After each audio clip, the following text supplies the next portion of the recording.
Uh, so you know that for the past couple of weeks, and this is the third in the series where we have been talking about uh, end of life issues, about getting your house in order, about some of the theological background and things that influence our thoughts about death and dying.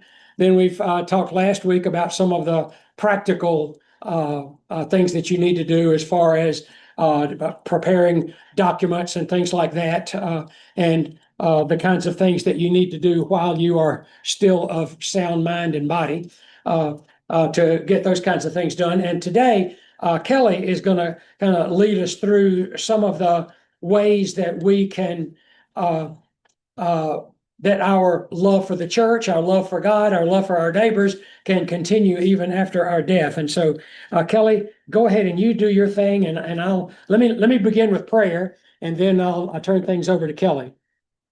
Gracious God, we do thank you for this day as we gather together to give thanks for your presence in our lives and for that promise that in life and in death we belong to you. So as we consider some of the things that we need to do to get our house in order, we pray that you would remind us that the good news of your love doesn't end at our death, but continues as we are brought into our heavenly home. So be present with us now. Thank you for Kelly's preparation and leadership as he guides us through this conversation today. And we ask this in Jesus' name. Amen. All right, Kelly, you're up. Thank you, Chuck. Chuck, like so often happens around here, is doing double duty. He did the 9 o'clock sermon.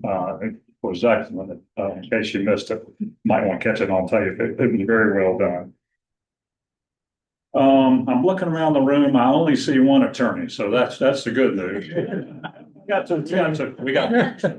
Mike Thomas he'd be here if we had any real technical questions. I've got to start off by saying some of the literature said certified financial planner Kelly Graves. Well, I was that for 40 years until a year ago, but I'm officially not a certified financial planner anymore. And I'm officially am not now, never have been an attorney. So I'm not here to give legal advice. I'm not here to answer legal questions, but I'll give you some background on some of the kind of legal issues when it comes to end of life pieces. So the only rule I've got is let's make this thing interactive. We got a small group, so there's no reason that you don't ask questions at any point, anytime. And I think the more you'll get more from it by making it interactive. So I think it'll work well that way. It's tough for me being up here following the shoes of people like Bill Stevenson and Becky and John and Lewis. Taught, Mary Margaret's taught, Anna taught 2 weeks ago, as Chuck said, Mary Bowman last week. So I think we've had a good series and have had a good turnout. So it's been good for everybody. Okay. Did everybody get the handout at the door? Tom's got some. I did.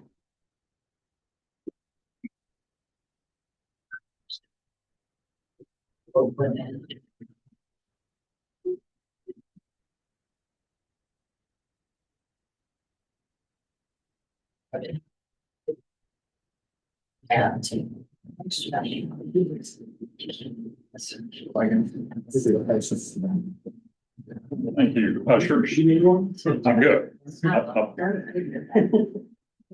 I'm going to start by going through this checklist. You're welcome to write on that. And also we're going to hit some other points, and on the back, you've got places to put some notes if you want. It's in kind of starting to prepare for this. I thought about how difficult a group this is because of age differences. We've got folks, I know that typically we've got folks in their 90s, we got folks in their 50s and 60s. So there are a lot of different approaches financially and legally in thinking about estate planning based on where your age is and lifestyle. So I'm going to try to cover all of it, but not sure I will because of all the differences here. One other disclaimer, you'll see up here wealth enhancement. You see at the bottom of the handout, wealth enhancement. That's the company I worked for until a little over a year ago. And fortunately, I still have friends there. So I found some handouts and the slide presentation. So that was all swiped from them. Thank you to wealth enhancement.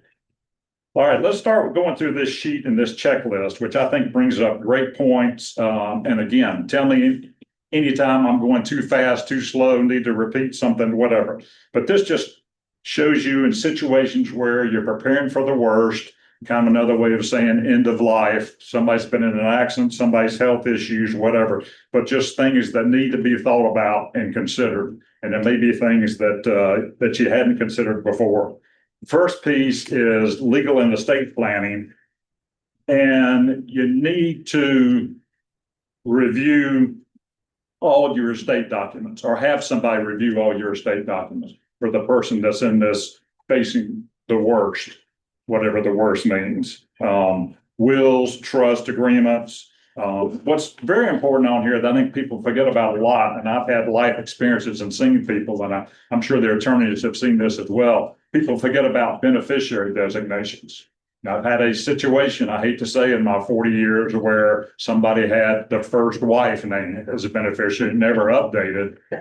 Then what happens at death? I think the beneficiary designation is the designation, and there's no ifs, ands, and buts about it. So it's very important to review all the documents. I'll cover a little later in here what all those documents are, but to review them, make sure they're up to date. And again, you do it, have a family member do it, have an attorney do it. One of the above is important. That I hope you will do that. And beneficiaries would be life insurance products like annuities. Beneficiaries would be IRAs, 401ks, retirement plans, and also trust.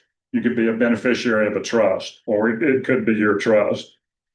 Update powers of attorney. This says, and I think it's very important, is all powers of attorney, both financial powers of attorney and medical. And we're going to go into that in a little more detail later. But they need to make sure they're not more than 5 years old because the laws keep changing.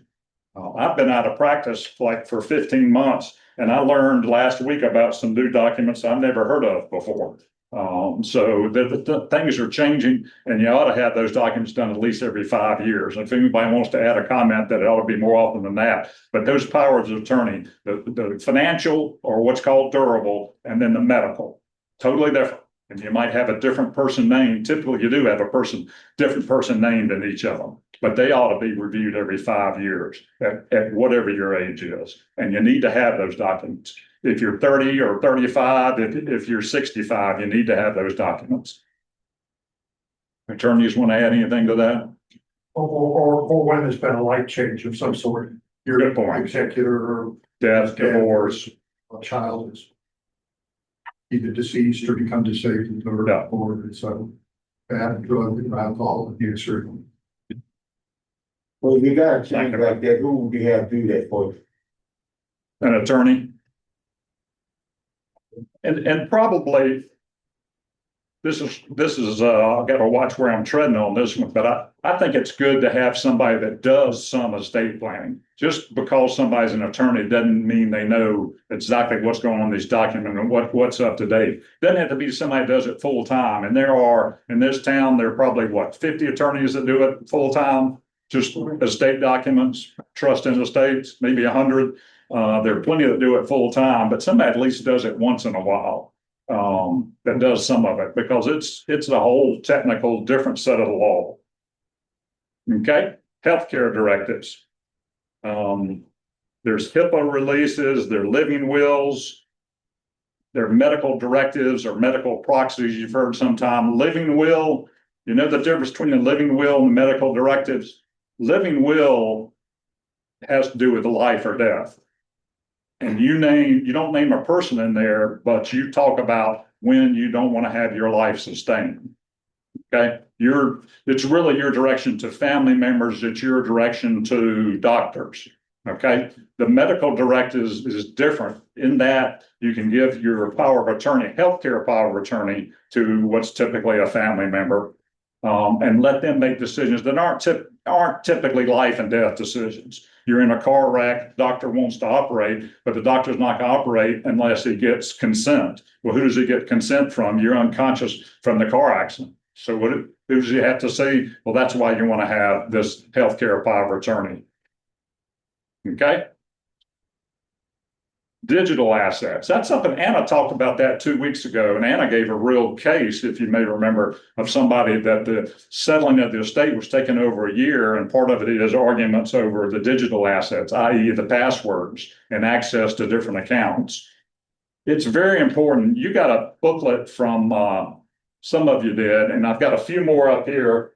I'll pass out before we go. But the church has got a nice little booklet. If you missed Anna's session, we ought to have her come back and give out all her handouts. I mean, she talked about funerals mainly, and the church has a whole list of favorite Bible verses, like 2 pages to help in those decisions. Church has a list of favorite hymns, like 2 pages. I mean, very helpful stuff. And the church also has this, we ought to make it available everywhere, putting your house in order. And that's where you can talk about, and it may pertain to you, it may pertain to your parents, it may pertain to your kids, but it pertains to everybody in this room in some sense. But this talks about things like who's your attorney, who's your investment advisor, who's your CPA, where are the documents, what are the passwords that we talked about. Lots of those kind of end of life. And then it goes into also some things where it talks about decisions you want to make at the end of life, what's important to you. Have you planned out funeral? Have you planned out your obituary? A lot of people really love to get in the weeds and plan those things out. Some people don't want to have anything to do with it, but if you want to get in the weeds, this little book is good. Putting my house in order. I've got another book that I've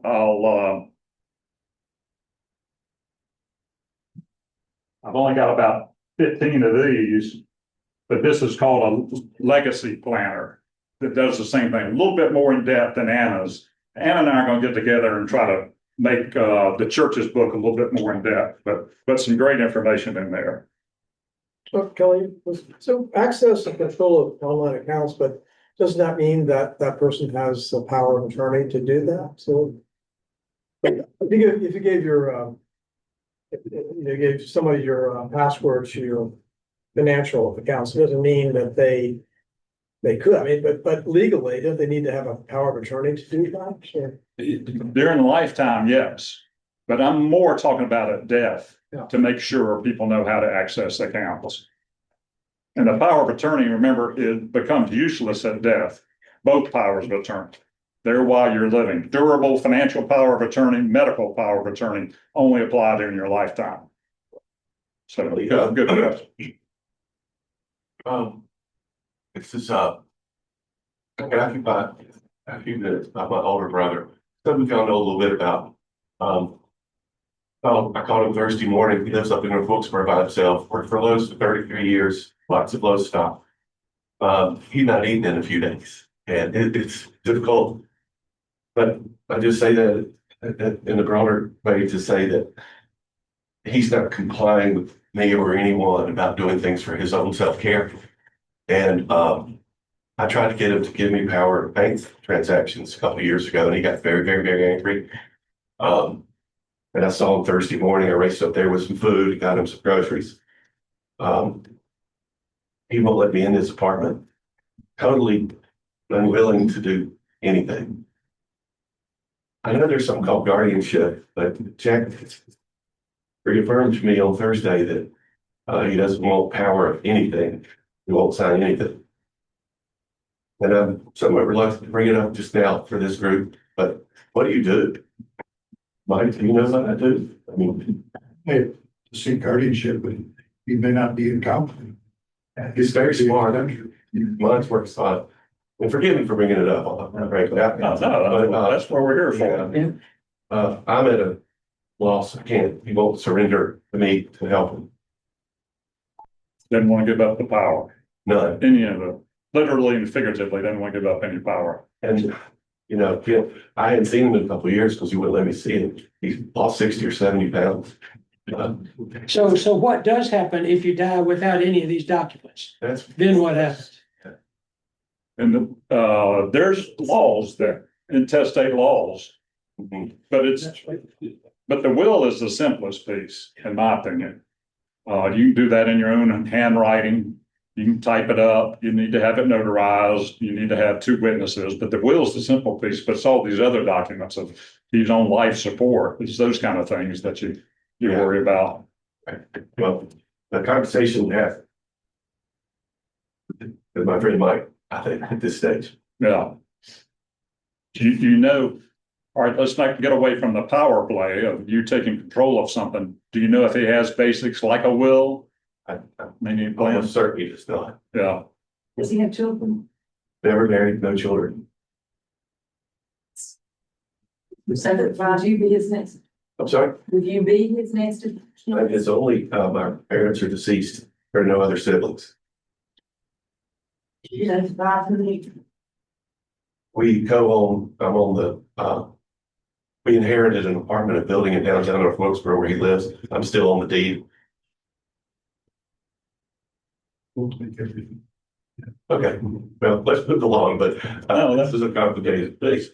But it's not uncommon. You hear those kind of stories. Right. Okay, now we'll get it down to the financial organization. Inventory assets, that's one thing that this nice little book will do for you. You know, at least you don't have to put every single asset, but list account numbers, how to access, who the contact person is. Those are all important. Moving down the list, cost basis planning.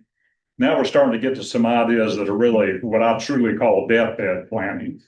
And what you can consider to doing is if you've got low base stock, you know, stock that was bought 20 years ago and it's up tenfold from what you paid for it, you can consider putting that in the name of the spouse. I'm assuming husband and wife are still alive. You can put that in the name of the spouse that's closer to death, because what happens at death, there's a step up in basis at death.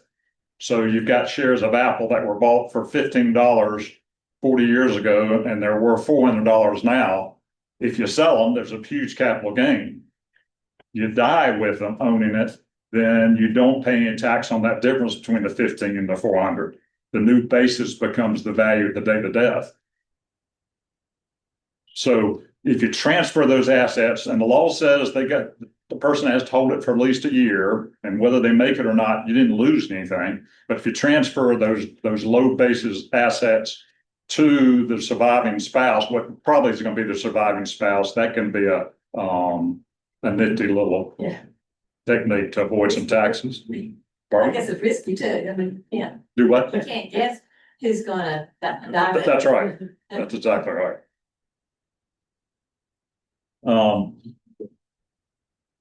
Online accounts, we talked about that, making sure everybody, and this is a little further to your question, Bill, of making sure that the spouse is an authorized user of accounts, making sure somebody knows the account numbers, how to access. Yeah, it's such a difficult world now with everything being so digital. You're not sure. It used to be easy. I'd tell people, well, you don't know what the spouse has. Well, let's just check the mail for the next month, see what comes in the mail, or let's check your tax return. Well, what comes in the mail anymore? And you got to beg somebody to send you a paper statement now. So it gets a little bit tougher. Well, Kelly, if everything is held, bank accounts and everything like that is held joint, Yeah, that's what I was. does that take care of the issue or is there another issue? That is a great point. Now, there's different kinds of joint. Right, Hal? See Hal shaking his head. There's different kind of joint, but what that brings up is an issue that if you learn nothing else today, besides that I'm on the plan giving committee, and I'm gonna give a little plug in there sooner or later. Besides that, if you learn nothing else today, I think this is crucial. I learned this 35 years ago from an attorney.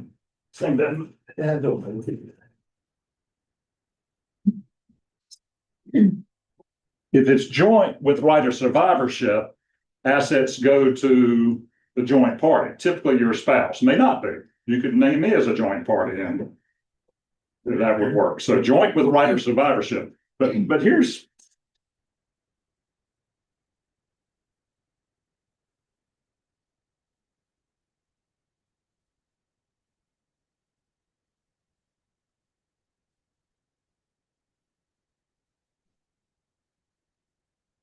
Okay. Can you read my writing? Yes. I know Meredith's cringing right now. She sees me writing and saying, they're supposed to read that.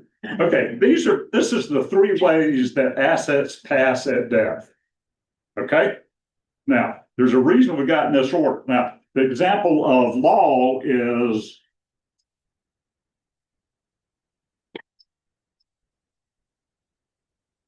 just joint with right of survivorship. What a lot of people have now is fairly recent in North Carolina law is accounts at the bank and brokerage accounts that are TOD or POD. Transfer on death, exactly. Or at the banks, it's POD, payable on death. Okay? If everything, and I'll tell you what, in being in the middle of settling a lot of estates in the last 40 years, these two things are beautiful because we get situations where an account set up transfer on death with the brokerage firm, and those assets can be transferred over, set up, and running with the new owner in less than a week. It's amazingly quick. So, but if things are in these names, probate doesn't matter.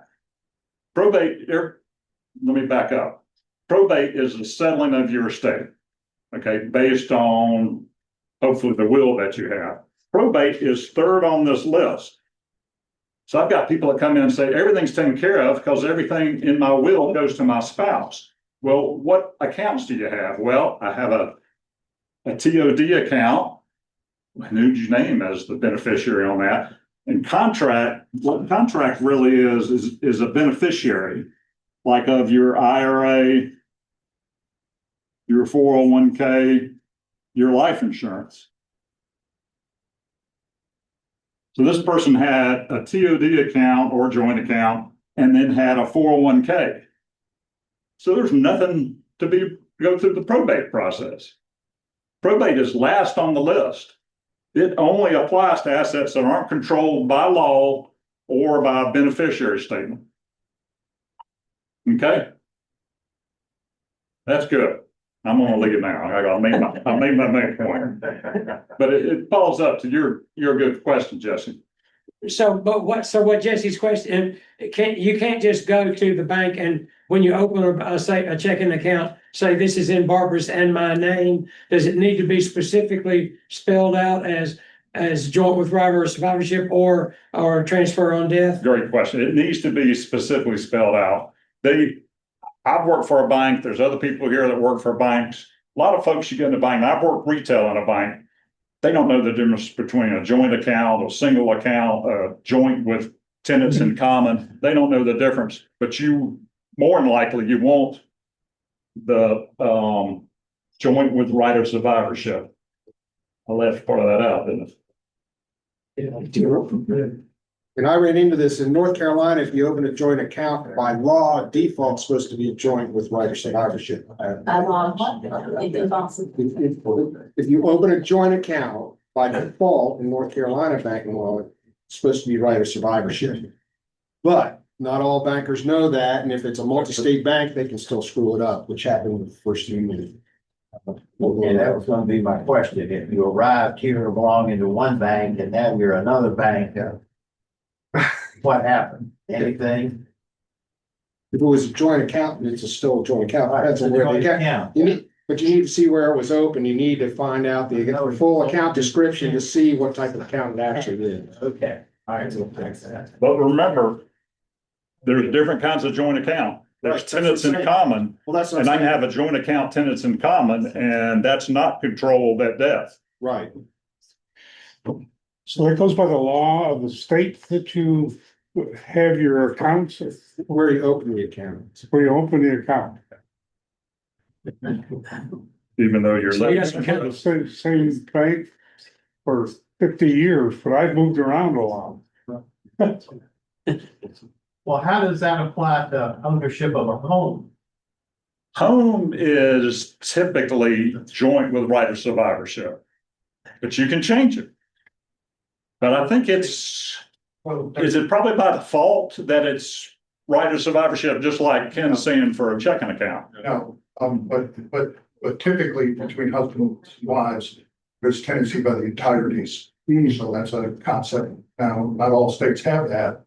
South Carolina, was involved in a lawsuit, which it wasn't the case in South Carolina at the time. But in North Carolina, if you own with your spouse, it's typically going to be husband and wife, as by the tenants of the entireties, or as tenants in entireties, and which that will automatically, at the moment of death, vest ownership in the survivor. Yeah, I guess that's the joint with right of survivor for real estate. Another way of putting that, right, Mike?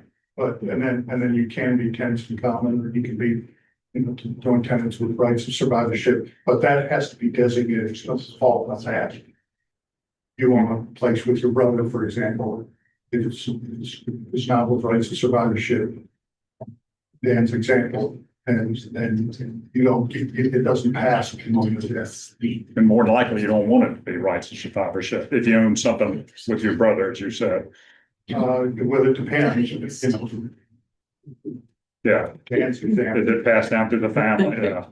The answer to all these questions is, well, it depends. What about, you were talking about in the cost basis planning area about stocks, can they be set up in? Oh, yeah, oh, yeah. For the. Yeah, hopefully you don't own any individual stocks, paper, okay, it's electronic form through somebody, some brokerage firm. You can, just like at the bank, you can set up your name, joint name, right of survivorship, whatever. Or you can do the TOD, transfer on death, for brokerage accounts. Well, that's not a question. That would be an interesting question. If we had a bunch of shares over the years and somebody like Computer Share is now representing whichever company you had the shares and how is that done? Is that the brokers you're talking about, or is that? Absolutely, you can change the titling on that. I encourage you, I take some of the most hours my group I work with has ever spent in settling estates is people that had a bunch of odds and ends stocks.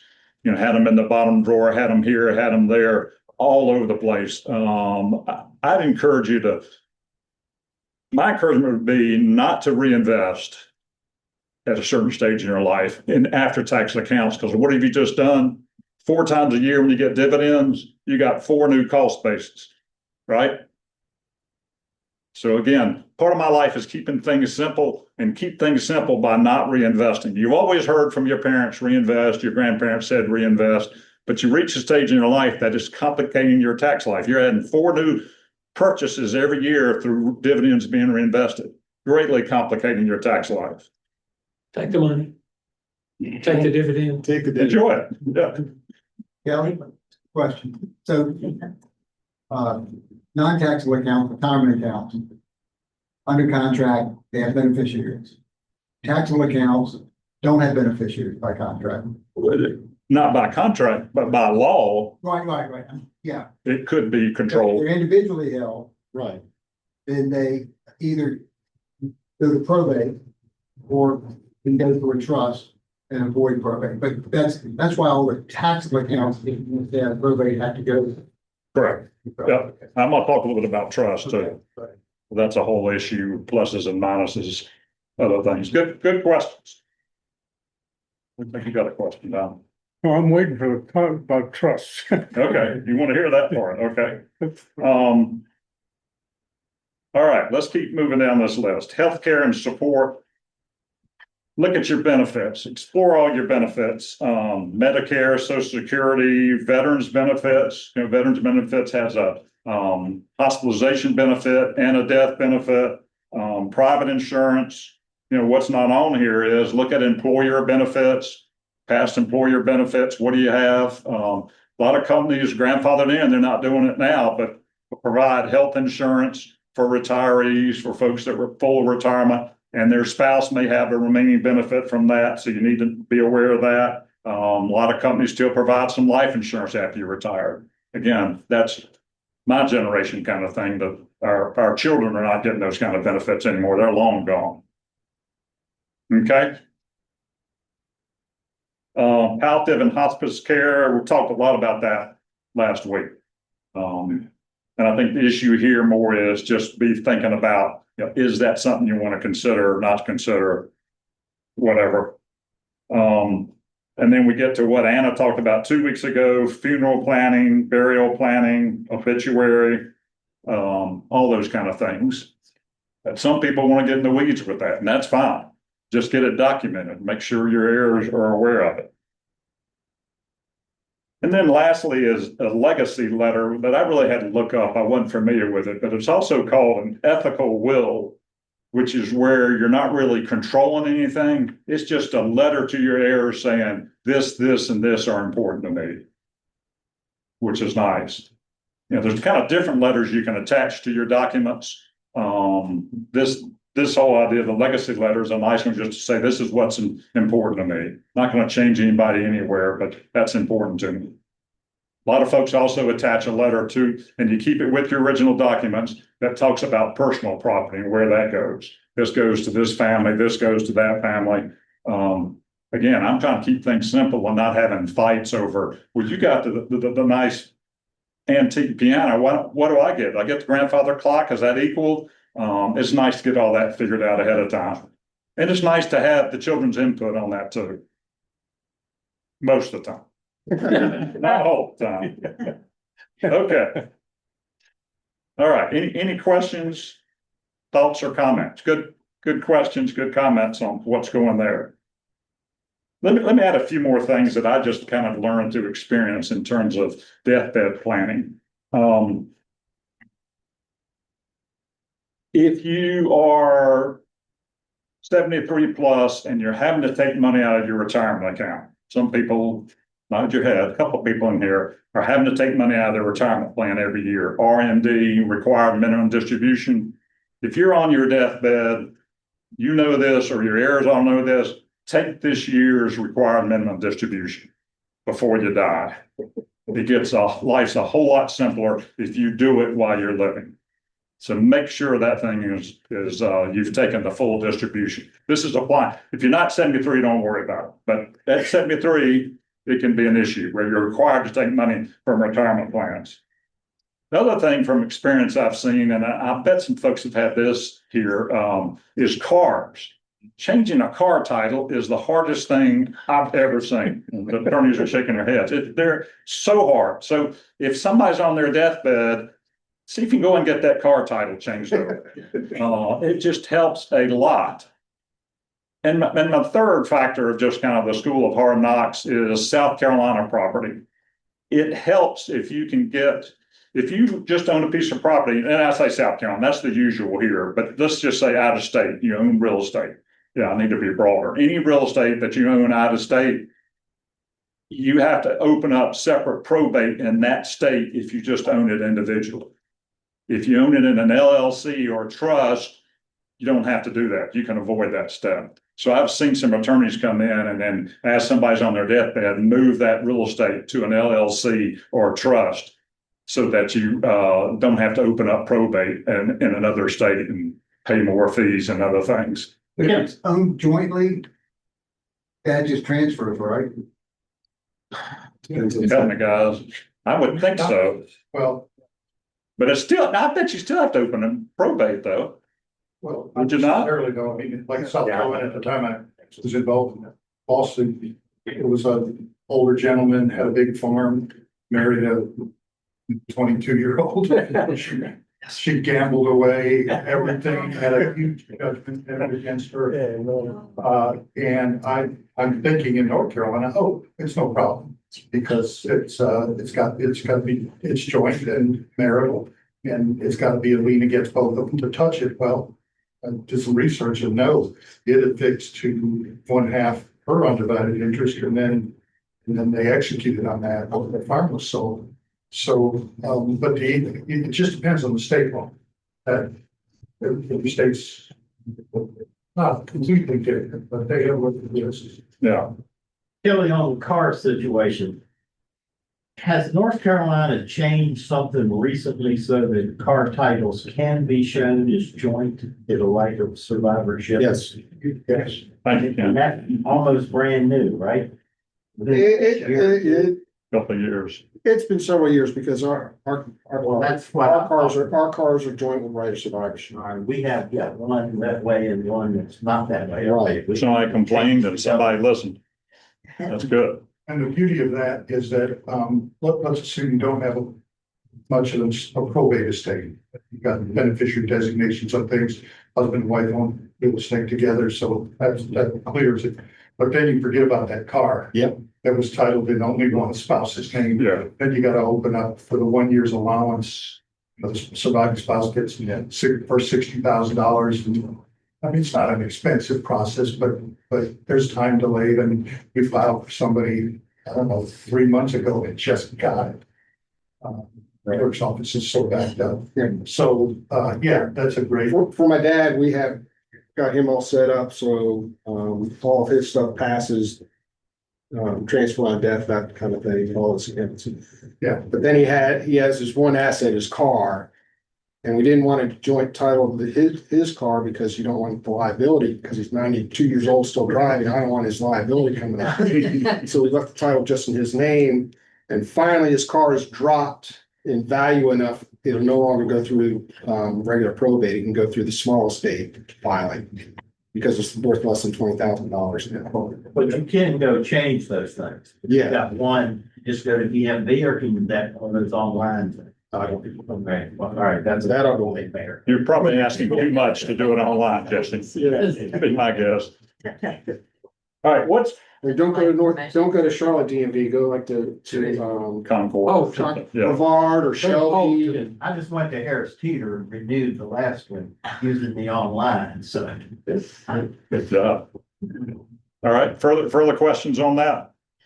All right, we've got these three ways that assets pass. Probate's the last. What's the problem with probate? Everybody find out everything. Right, it's public.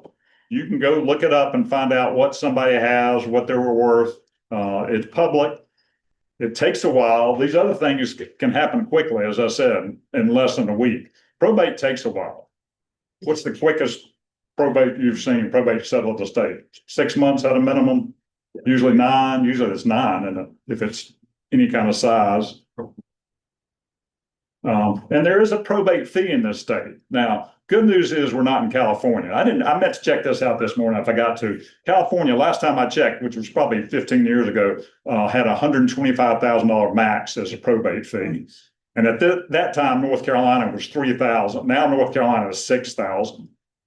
You knew it had to go up every year, right? North Carolina maximum probate fee is $6,000. So it's not, most cases, not enough to make you change your direction, but it's just something to be aware of. There is a fee, what asset value goes through probate. But if you do these things up here, it doesn't go through probate, right?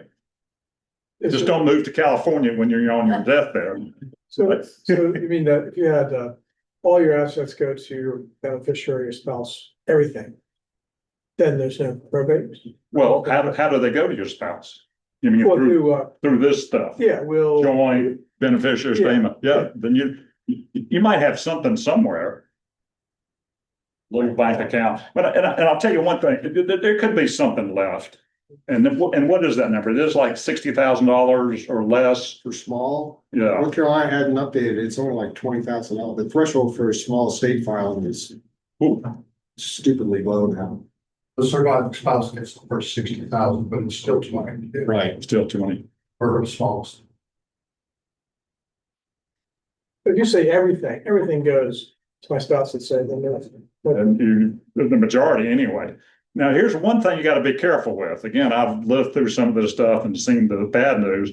You get this stuff too well planned, everything goes to the spouse. Well, guess what? There's some final expenses that have to be paid. The funeral, the attorney, the accountant. And if everything goes to the spouse, there's not necessarily something here to pay final expenses. I guess creditors, you got to check with. So you don't want 100% to go to the spouse. Is that a fair statement, Mike? Do you agree with that? Yeah, I mean, the estate can pull property back in. I mean, heirs take the property the moment dead, but if you have a bunch of creditor claims, we frequently will file a petition to pull the real estate back in to satisfy the claims of the estate. So, but generally, yeah, you're okay. And you'd hope that your spouse would pay the fee. He's on his own, man. Yeah, that's the. All right, a couple of things to think about on your deathbed. And this wasn't in part of this presentation, but one thing is, it's a great time to make gifts to family members.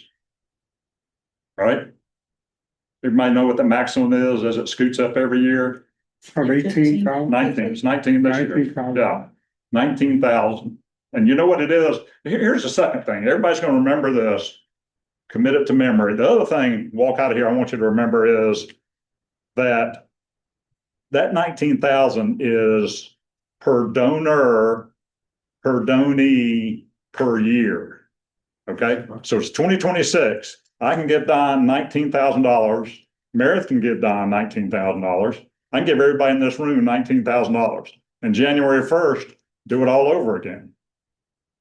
Thank you. Thank you.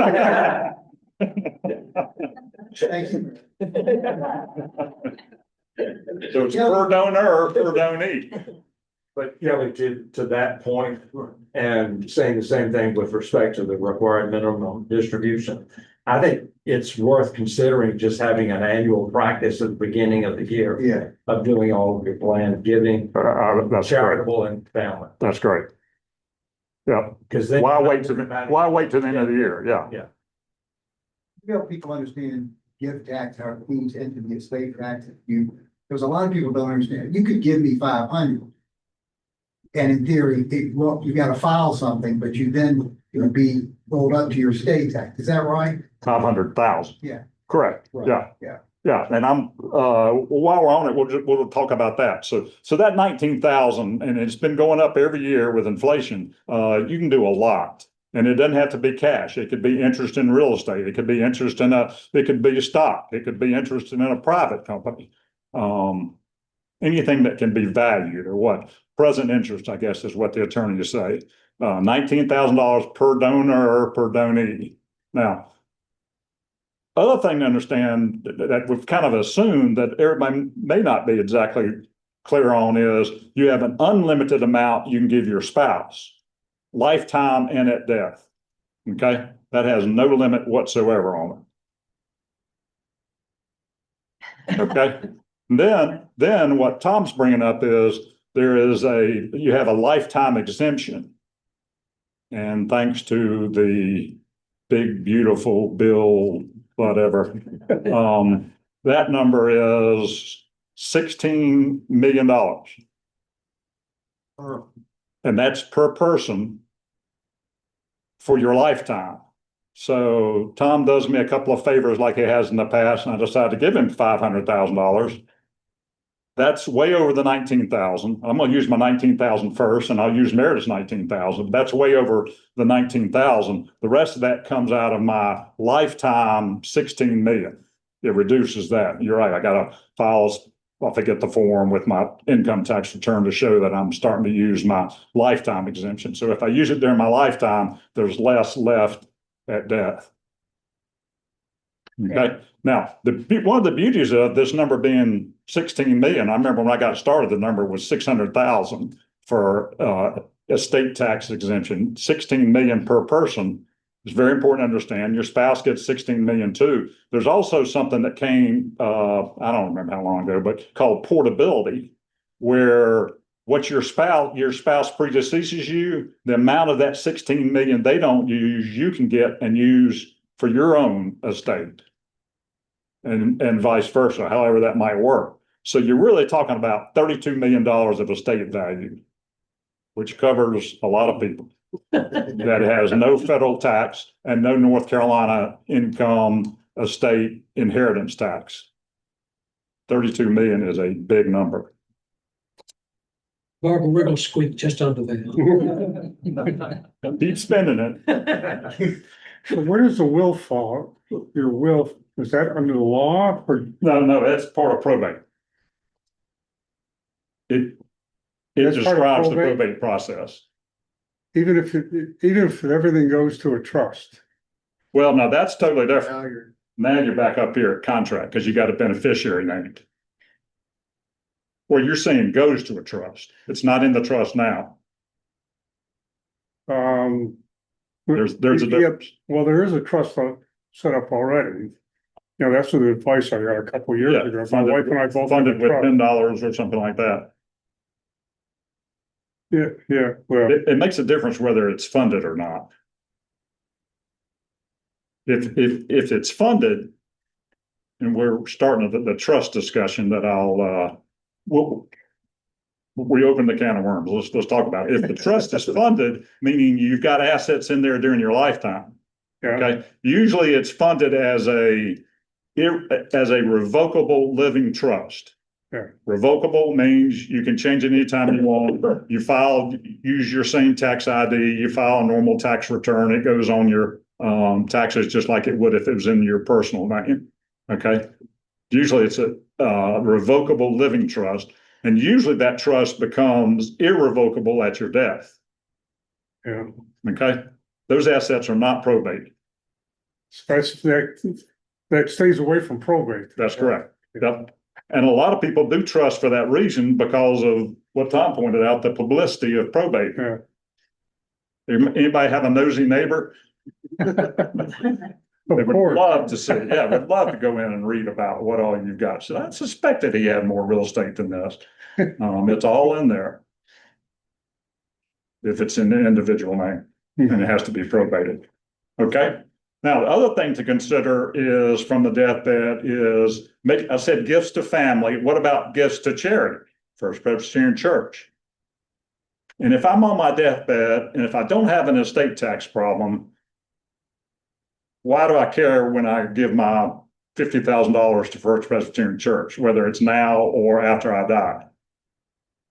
Why do I care? If I give it now, I get a income tax deduction. If I wait 2 days till I'm dead and it goes through my estate, there's no income tax deduction.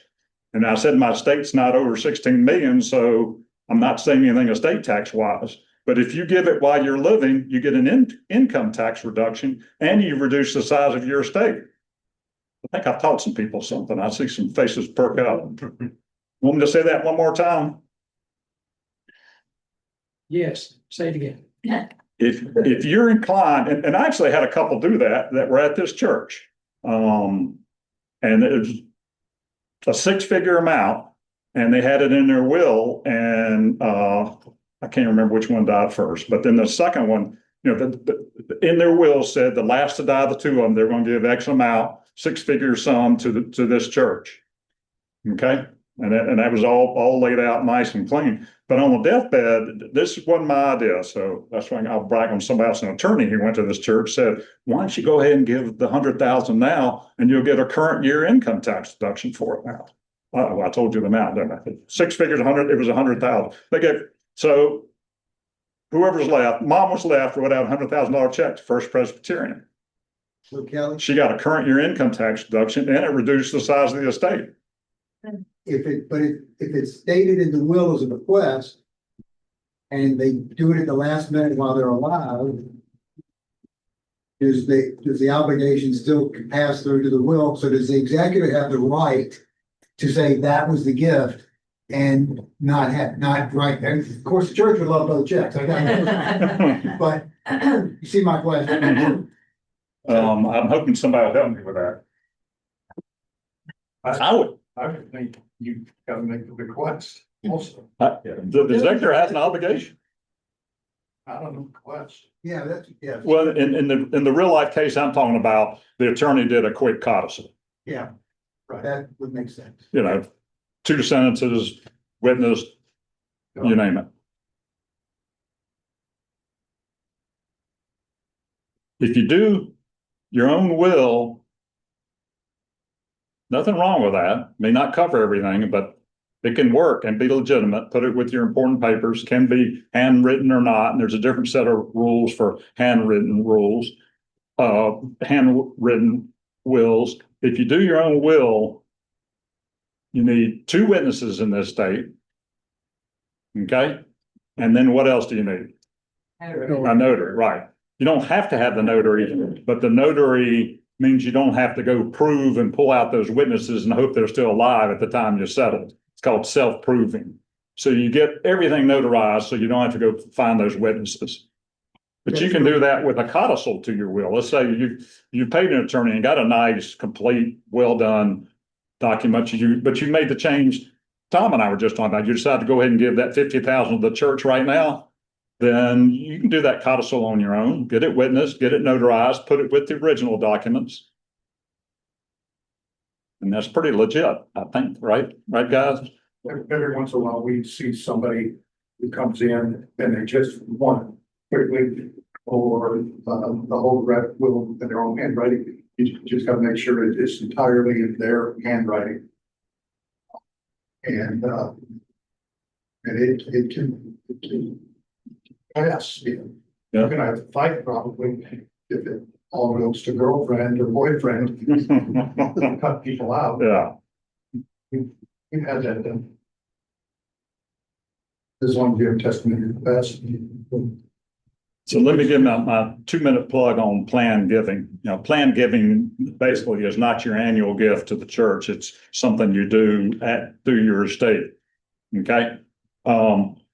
Some things that are so simple about planned giving that you don't have to go get the will totally redrawn and spend time and money and effort and come park up down is changing your IRA beneficiary. That's a great way to go. Meredith and I did that on an IRA we have and made the church beneficiary of that. The church, guess what happens to the church when they get the IRA? Did they pay taxes on it? No, they don't pay income taxes. They don't pay any state taxes on it. It all comes to the church 100% whole. If I give my IRA to Meredith, what happens? She's still got to pay taxes on it eventually, sometime, some point. IRAs, you know, carve out a small one if you want, but they're a great way to make gifts, plan gifts to anybody, anywhere. Wonderful way to go. This, if planned giving, if somebody, in their will plans to, give $100,000 to this church, does the church get notice of that? This person might die 10 or 15 years later. It seems to me the church, if they know that over the next 30 years, there's planned gifts in the number of several $1 million, that would be important for them to know in advance, the church. We are trying to improve on that.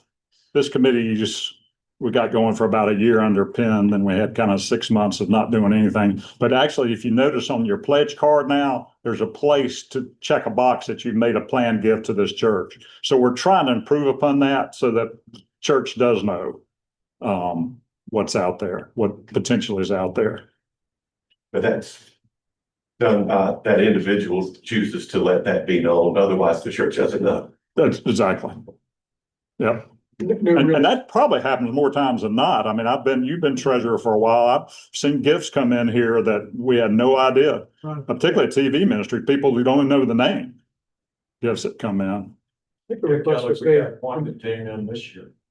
They I think the desire was not. request that came in for more than 6 figures. I think the request was not to have real estate.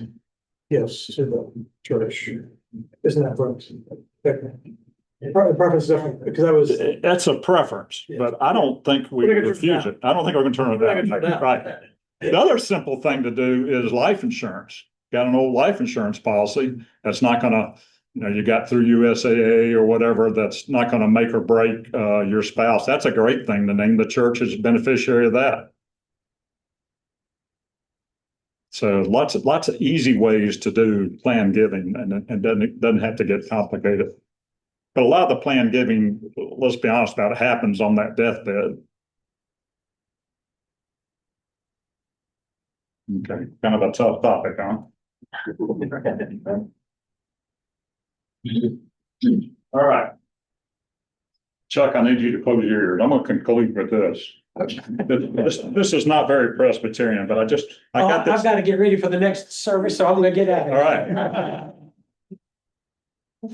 Have at it, Kelly. Thank you. This is an email I got from a perfect stranger that was asking me some questions, and then ended. I guess this is part of their tagline on every one of their emails.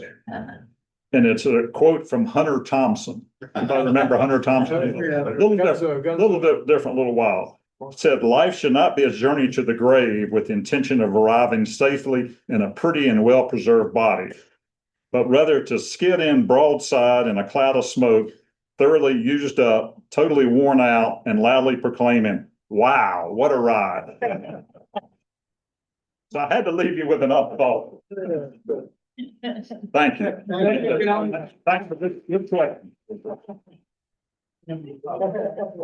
I just want to make one comment, because everybody always says, I got a parent that hasn't done it, but they're not confident, and there's a difference, you know, will and the healthcare part of the attorney and durable part of the attorney. You have to have a more complete competency for those documents, but for a will, you just need a testamentary capacity, because it's a lesser standard. You just need to know who would be your logical persons, that, you know, your family, things like that, and generally what you have, your assets. You don't need to know the bank account number, the exact number, but you got to understand what I got, and I want to give it to Susan, for example, and not something else. And that's it. I mean, in the old cases, there are cases that say a lunatic can execute a will. As long as they know they're who should take and who should, but they couldn't execute it, in my opinion, probably a power of attorney or a healthcare power of attorney. So But will that you have, uniform needs to be notarized too, no, or we design. Oh, okay. Okay. Great question. no. If anybody has any planned giving questions, I'm happy to. I'm retired. I got lots of time. Some expertise, I hope. Good job yesterday. You kids look good. They look One great. half. Yes. Yeah, but that's all it takes. Yeah, you're right. No, girls. Yes. You know, my mom's situation. Yeah. Exactly.